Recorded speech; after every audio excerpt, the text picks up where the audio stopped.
Way to begin the new year. We have a good number of presents and present here and this morning, and we're so thankful for your presence, and we trust that our time might be spent in serving the Lord this morning in a way that He would be pleased with.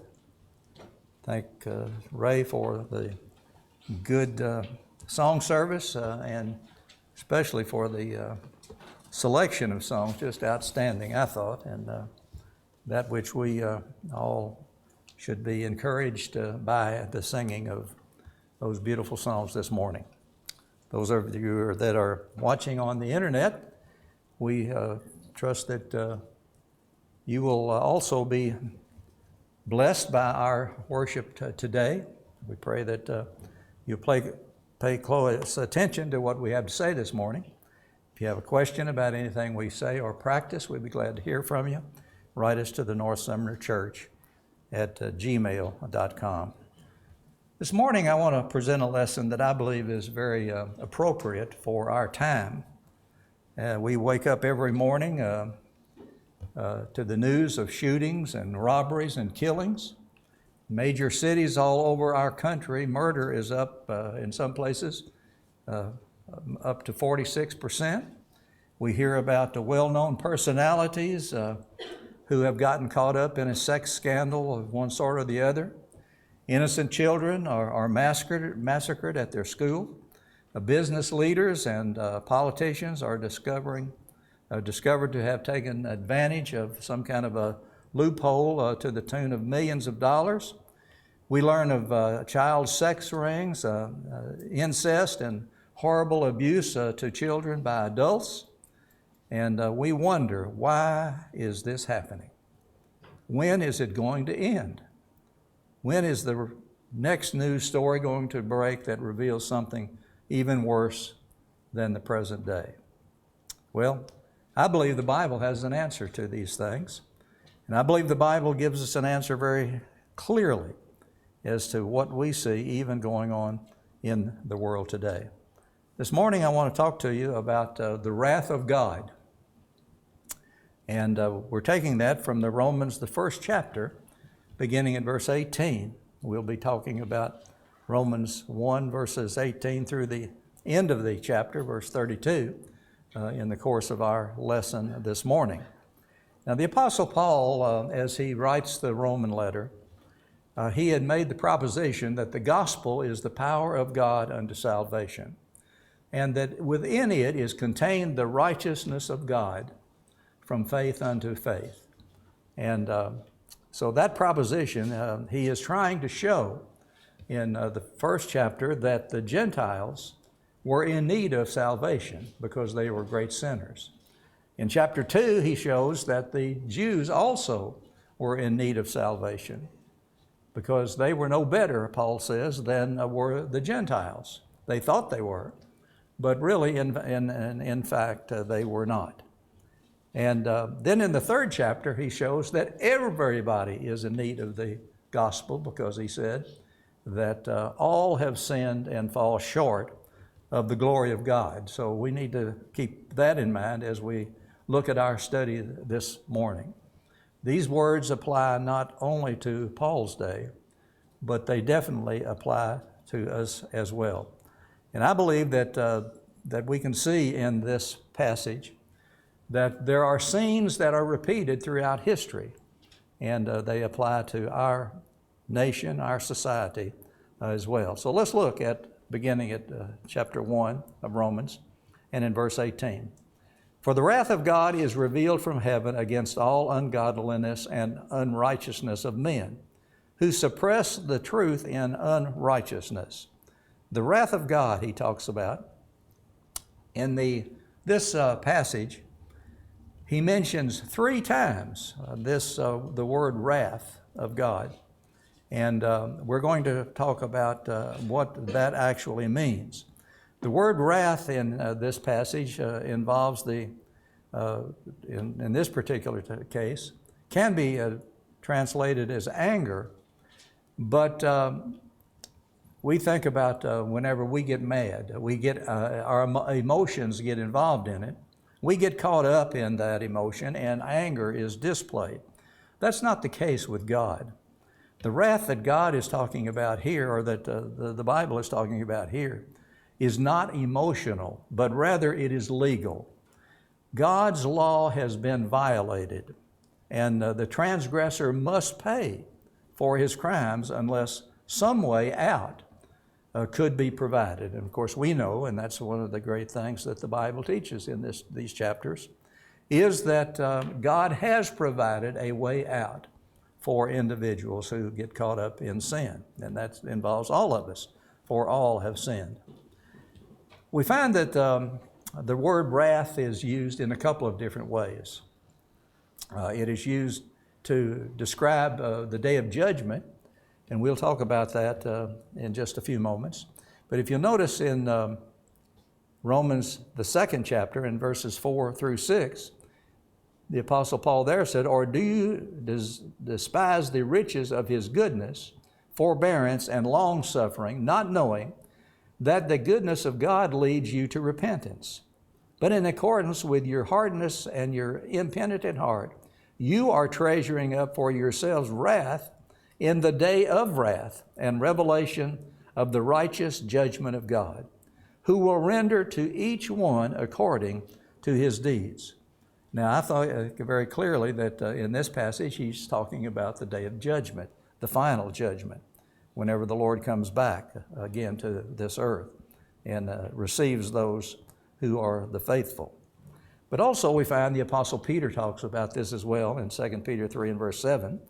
He said, "But the heavens and the earth, which are now preserved by the same word, are reserved for fire until the day of judgment and perdition of ungodly men."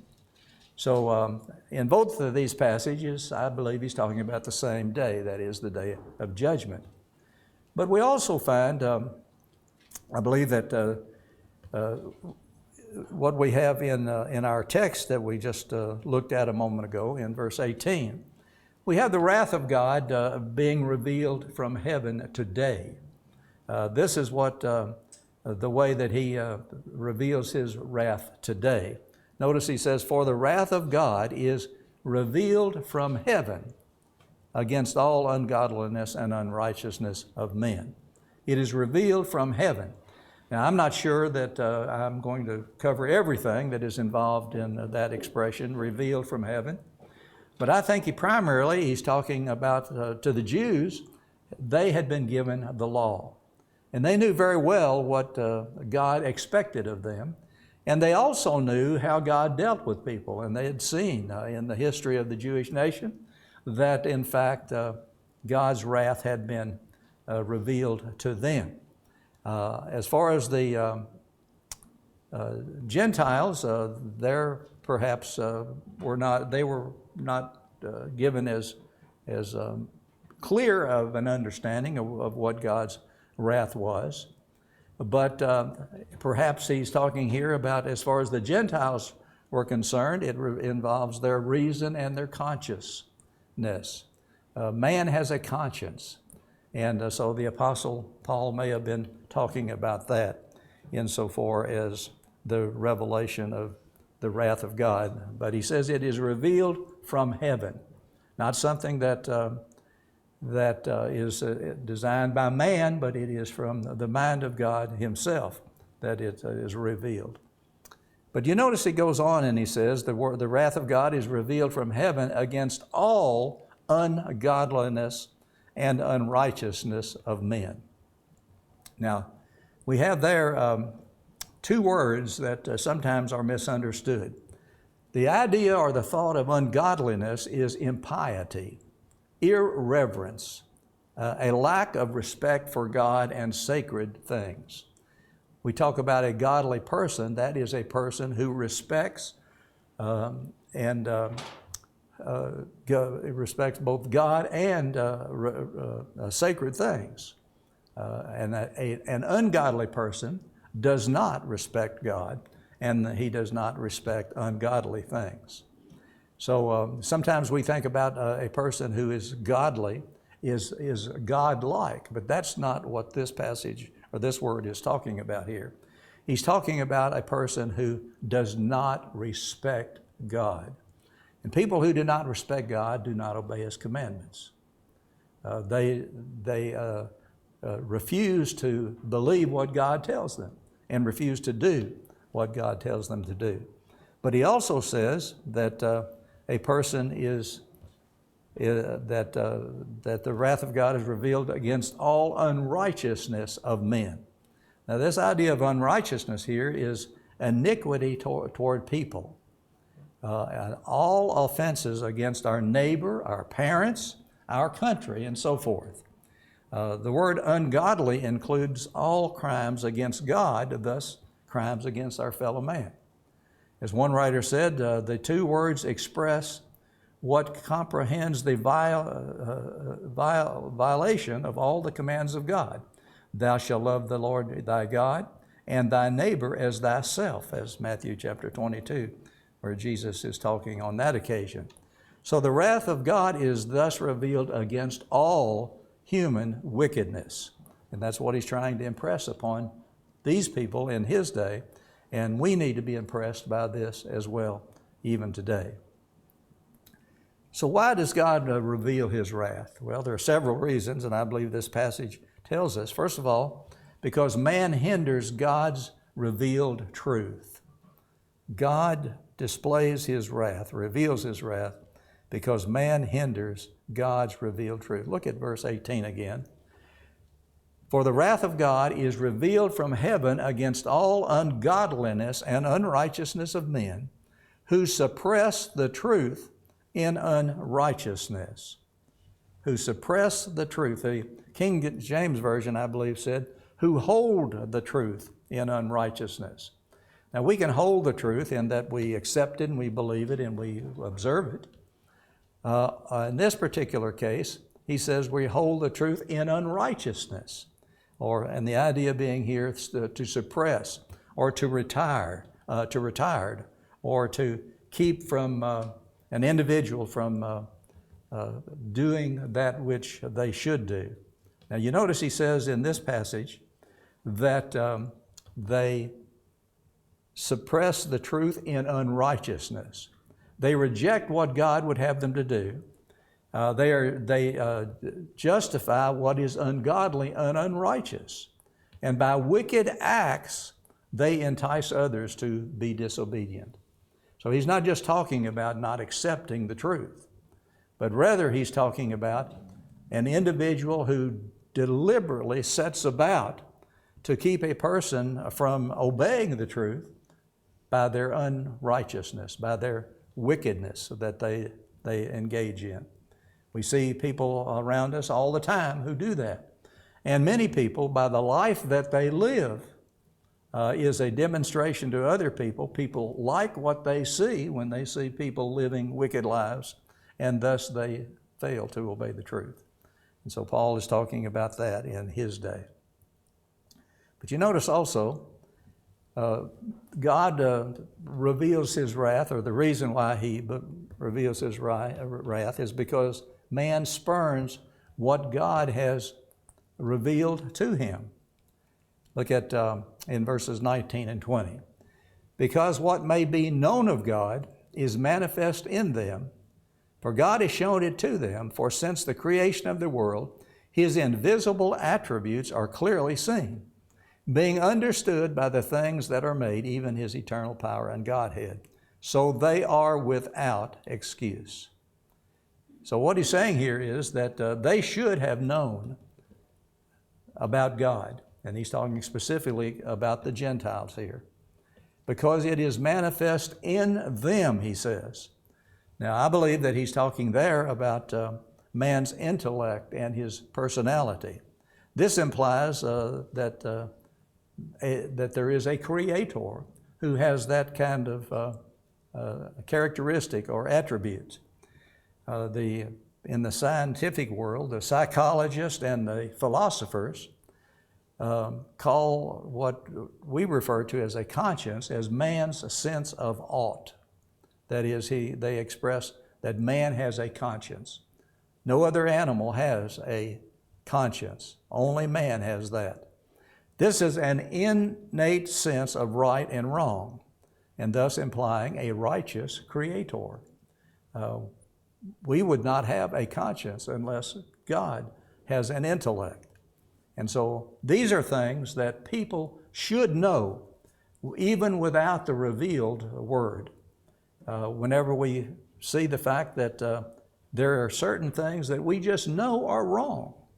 We know by instinct that it's wrong to murder people. We know by instinct that it would be wrong to rob our fellow man. There are laws that control that behavior in our society. The law of Moses was very clear on such things as this. But there is an innate sense about mankind who should recognize and know that without anyone telling them that what is right or what is wrong in those particular cases. But you also notice in this passage, he says, since the creation of the world, his invisible attributes are clearly seen, being understood by the things that are made, even his eternal power and Godhead, so that they are without excuse. Now, what he's talking there, I believe, has to do with what we find the psalmist telling us in Psalm 19 and verses 1 and 2. The heavens declare the glory of God, passage that all of us are very familiar with. And the firmament shows his handiwork. Day unto day utters speech, and night unto night reveals knowledge. You know, people in the olden times, back before we had the telescopes and that kind of thing, they would get out in the night sky and look up. And they believed that there was someone who created that which they were looking at.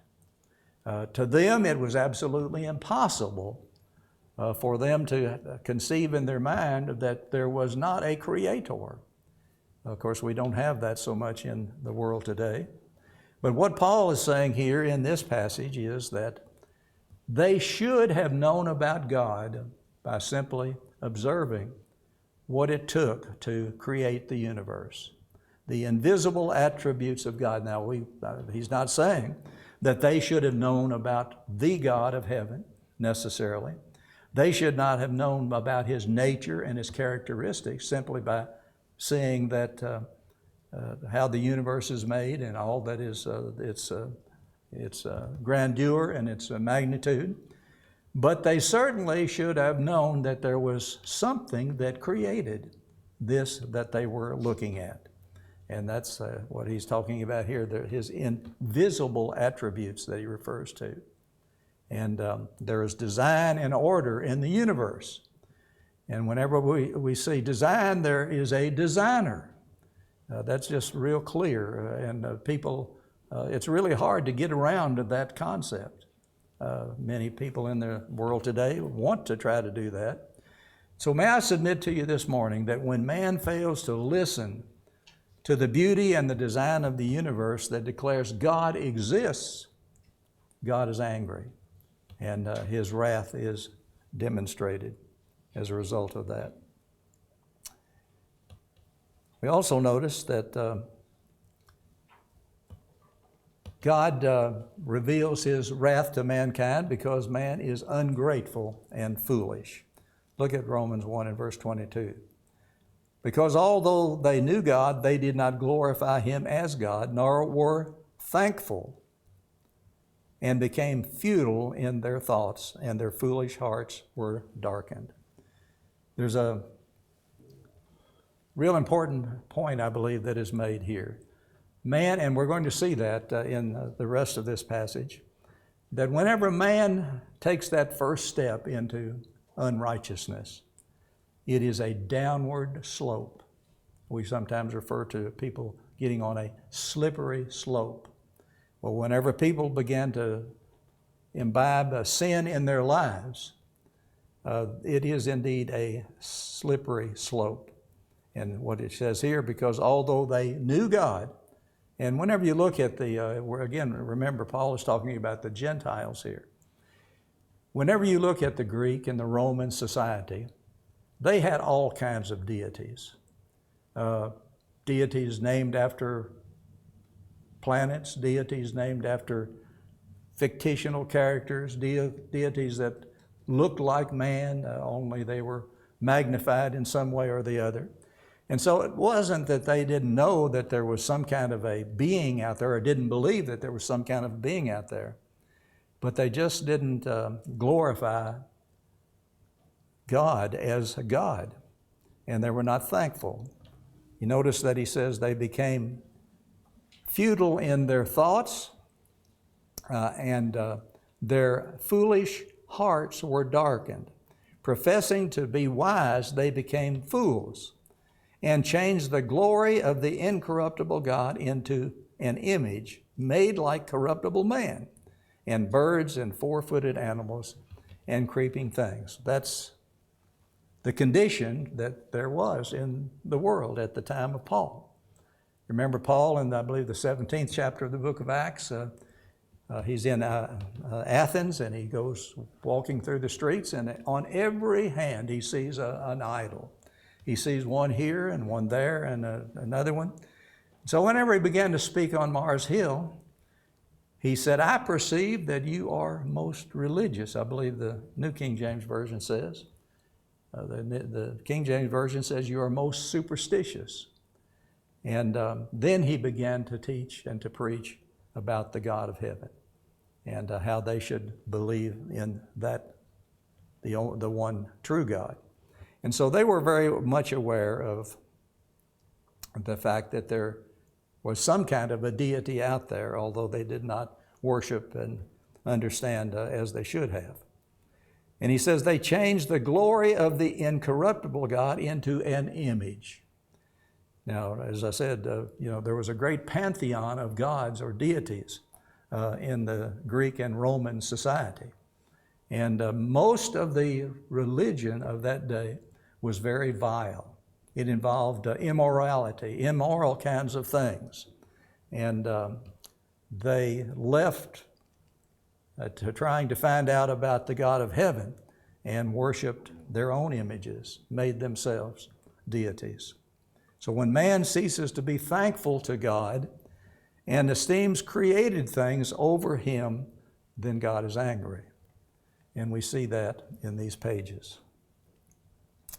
In Ephesians 5 and verse 5, Paul there talks about one of the deities that we have in our society, and that is a covetous man he refers to. For this you know that no fornicator, unclean person, nor covetous man who is an idolater has an inheritance in the kingdom of Christ and of God. Again, he talks about this same subject in Colossians 3 and verse 5. He said, "Therefore put to death your members which are on the earth, fornication, uncleanness, passions, evil desires, and covetousness, which is idolatry." The love of things is what Paul is talking about here. Says it, and he equates that to idolatry. The Apostle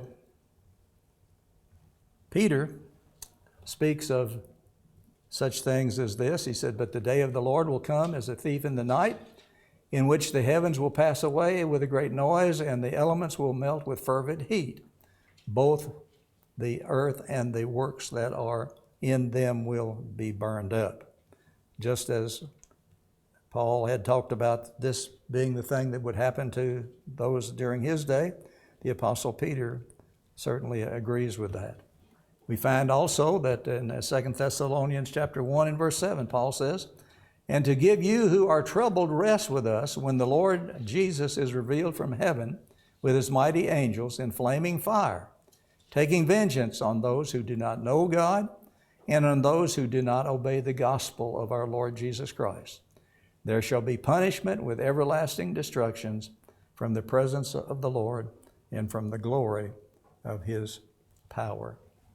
So we find clearly that God's wrath is going to be demonstrated in the final judgment. But I want to spend the rest of the lesson with you this morning to talk about how God manifests His wrath today. And again, I want to emphasize that Paul was talking about his day. But what Paul is talking about here is very, very applicable to our society today. Now you notice he says in beginning at verse 24, he uses the expression or the phrase, He gave man up. Look at that verse 24 of chapter 1 of Romans. Therefore God also gave them up to uncleanness in the lust of their hearts to dishonor their bodies among themselves. God gave them up 3 times in this passage that we're looking at this morning. Verse 24, verse 26, and verse 28. He uses that expression. God gave them up. Now that word in the Greek is, I believe, paradidomi is how you pronounce it. And it means to give into the hands of another person, or into the hands of another. And so what he's saying here is that God just gave up on them. God allowed them to, whatever it might be, allowed them to do whatever they wanted to do, chose to do with their lives whatever they might like to do, whether God would be pleased with it or not. So He gave them up to, first of all, it says, to uncleanness. The word here, unclean, means moral uncleanness. The thought is that you can use this word by just having your body being unclean. You need to take a bath, which we all do. But here he's talking about moral uncleanness. It has a reference to the kind of lives that many of those people in his day were living. And we see that same thing applies to you and I today as well. And then he says, gave them up to uncleanness in the lust of their hearts. Whatever their wicked heart desired, that's what they did. Now, obviously, again, whenever we talk about this uncleanness, somebody said, well, I don't believe that he's talking about moral uncleanness. Well, context says that he is. In the lust of their hearts. And then he goes on to say, to dishonor their bodies.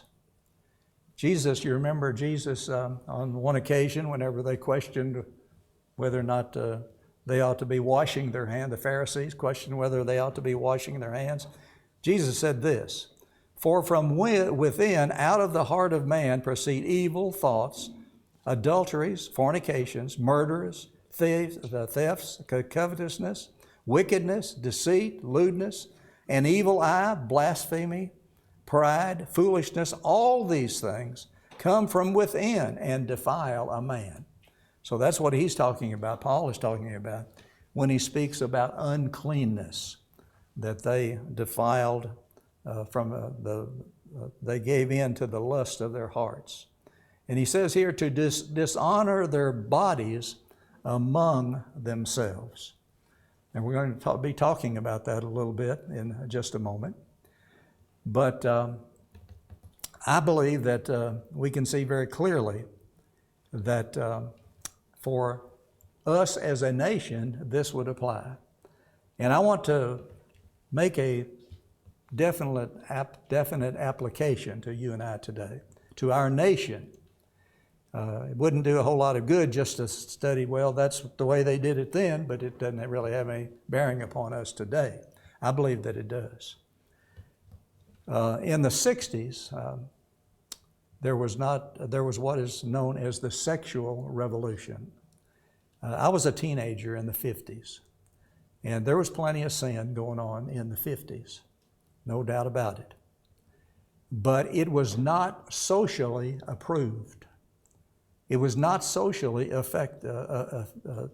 approved by the vast majority of people. Young women in that period of time, occasionally would get pregnant out of marriage. But it was not socially acceptable to do so. It was shameful. The women who did get pregnant were ashamed of it. The families many times would ship them off for them to have their child somewhere else and then come back home whenever things cooled down or quietened down. TV programs would depict the family as a wholesome unit. The father was the head of the family. The mother ruled the house in a loving and caring way, and children were respectful. That's not the case today in many circles. Since the sexual revolution in the early 60s, sin has been glorified, marriage has been denigrated, our language has become coarse, and there seems to be no boundaries as to what a person can do and not find approval for it. Now, that's just the circumstance that we have in our world today. Paul is talking about these individuals who first began to take that step away from God and knowing God by practicing uncleanness. Uncleanness, moral uncleanness. And that certainly, I believe, we can see that we have done that in our society. So he says he gave them up. Well, why is that? Well, they've exchanged the truth of God for the lie, and they worshiped and served the Creator rather than the Creator, the creature rather than the Creator, who is blessed forever. We also find that he goes on in verse 26 and says, God gave them up to vile passions. Now, what you're going to see here in this passage is a digression or a progression of a downward spiral from bad to worse and to worse. In verse 26, he said, for this reason, God gave them up. Again, there's that word that we talked about. Gave them up. He turned them over to their own devices, to vile passions. And then he goes on and describes what he's talking about here by vile passions. For even their women exchanged the natural use of what is against nature. This would be lesbianism that he's talking about here. Let's be clear about this. Our lesbian friends tell us that you can't find anything wrong with homosexual behavior in the Bible. Yes, you can. Right here it is. For their women exchanged the natural use for what is against nature. The natural use of the woman was to procreate. And they were doing things, they were committing acts with their bodies that did not promote procreation. So he condemns that which the women were doing here. And you know, it's an interesting thing. In most societies, the women are the last to give in to immorality. But that didn't seem to be the case here. These were women who were very instrumental in doing that which was immoral. And then he said in verse 27, likewise also the men, leaving the natural use of the woman, burned in their lust for one another, men with men committing what is shameful, and receiving in themselves the penalty of their error, which was due. Now, this was what was going on in the day of Paul. Homosexual behavior, what we refer to sometimes as a sodomite or sodomy, was the activity that was going on. It's not new. It was condemned in the Old Testament. The city of Sodom and Gomorrah very clearly shows that it was practiced back then, and God condemned those cities for it. And so now we have Paul talking about it here in these particular places. In You notice he says they leave the natural use of the woman. Again, the natural use of the woman was to bear children. And that's one of the things that God devised the sex act for. But they were not doing that. They went after men rather than with the women. And we find in 1 Corinthians chapter 7 and in verse 2, nevertheless, because of sexual immorality, let each man have his own wife, and let each woman have her own husband. Now, I don't know how clearer you can get with that. This would condemn sex outside of marriage, and it would condemn sex between a man and a man, or a woman and a woman. You notice he also says,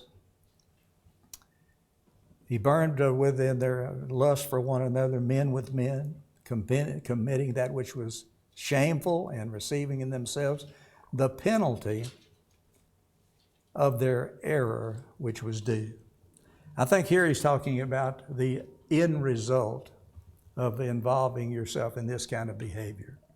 I think he's talking about sexual diseases that are so prevalent among those individuals who practice these kinds of things. AIDS and syphilis and gonorrhea and all of those kinds of things. And I'm trying to be as respectful as I can, but to be as clear as I can, that God condemned this kind of activity then, and he condemns it now. And it is so popular in the world today. And as a nation, this activity became pretty prevalent in the 80s. Prominent people began to come out of the closet and openly practiced and advocated for homosexual behavior and issues. It is to no longer wrong behavior in our society. The medical books used to say that people who engaged in this had a sickness. It was in the medical dictionaries, in the medical books, it is referred to as an illness. But now it has become stylish. Politicians were pressured, or have been pressured, to make laws favoring them. Marriage between two men or two women became law, has become law. Schools teach that it is just another alternate lifestyle. Religious groups abandon the clear teaching of the Bible in favor of social justice advocacy. So as I said, we see in that day, Paul shows this downward regression, and I think we can see that in our society as well. And then Paul talks about a third thing that God gives them over to. In verse 28, and even as they did not like to retain God in their knowledge, God gave them over to a debased mind to do those things which are not fitting. Romans chapter 1 and verse 28. Again, that expression, God gave them over.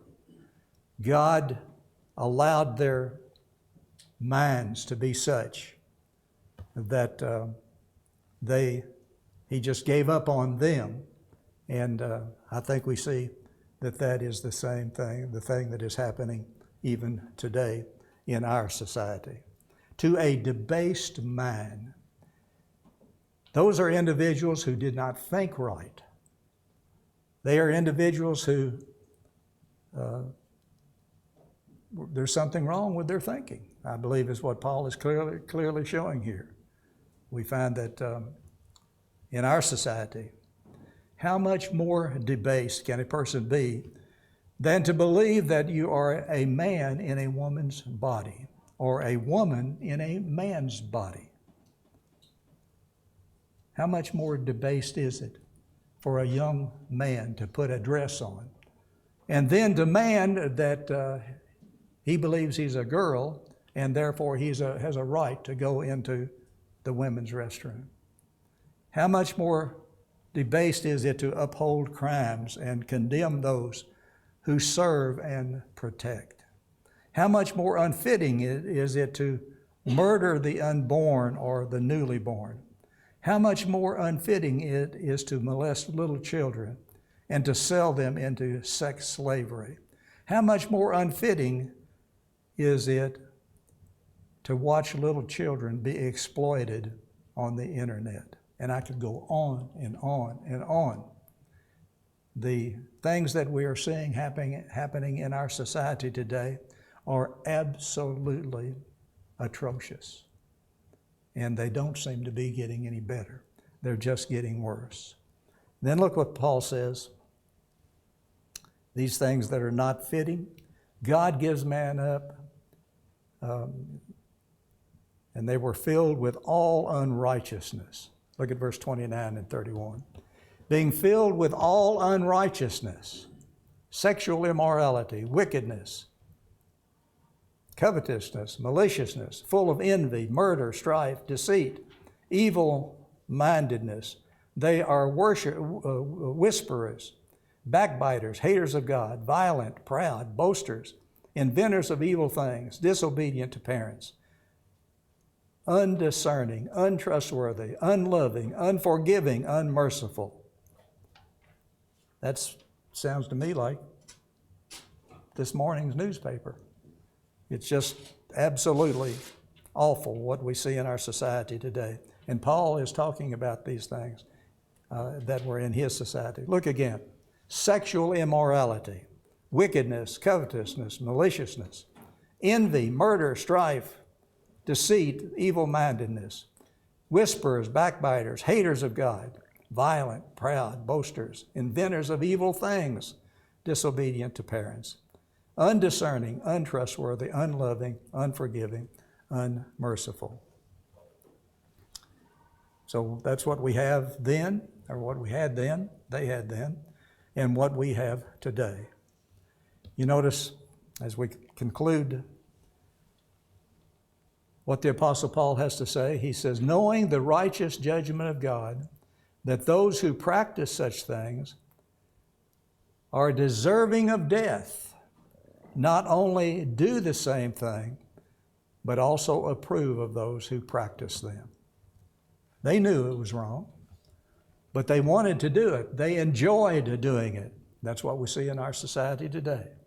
They understood that these things were deserving of death, but they not only do the same thing, but they approve of those who practice them. You know, one of the things that you notice in the world today, especially in political circles, it's a resume enhancer if you do that which is evil. Because you can find people all over this country who encourage and support. One of our presidents involved himself with a young intern, and he was impeached for it, and yet whenever there were surveys made that he actually improved in his popularity. That's what we have in our society. Rather than people seeing an individual that was not deserving of the office that he was holding, these individuals believed that he was deserving of more time in the White House. So I'm going to stop here. But I do want to mention one other thing, that these are bad things that we've been talking about today. And they're things that I think most of us here would agree are totally wrong. And the people that engage them in these things will ultimately have to give an answer to God. But I would ask you one thing, that it's possible that if you're not a child of God, that you need to realize that God has provided a way for you not to be this way. God has provided a way for you to be saved, and that is through obedience to the gospel. Paul says, as I opened the lesson with, I'm not ashamed of the gospel of Christ, for in it is the power of God unto salvation, to the Jew first and also to the Greek. In God's great mercy, we know that God's going to judge those who are guilty of sin. But in God's grace and mercy, He has provided a way for you and I to be saved. We cannot do it on our own. We cannot earn our salvation. But whenever we obey the gospel, God says, if you'll do that, I'll wash you free from the sin that is on your soul. And I'll make you as white as the driven snow, and I will save you in heaven if you'll remain faithful unto death. If you're not a child of God and you find that you are in need of salvation, the Bible is real clear. Jesus said, he that believeth and is baptized shall be saved. Faith in Jesus Christ as the Son of God, repentance of your sins, confessing Jesus as Lord before man, and being buried in baptism with Him for the forgiveness of those sins. He says, if you'll do that, I'll own you and crown you in the last day. If that appeals to you, won't you come now as we stand and as we sing.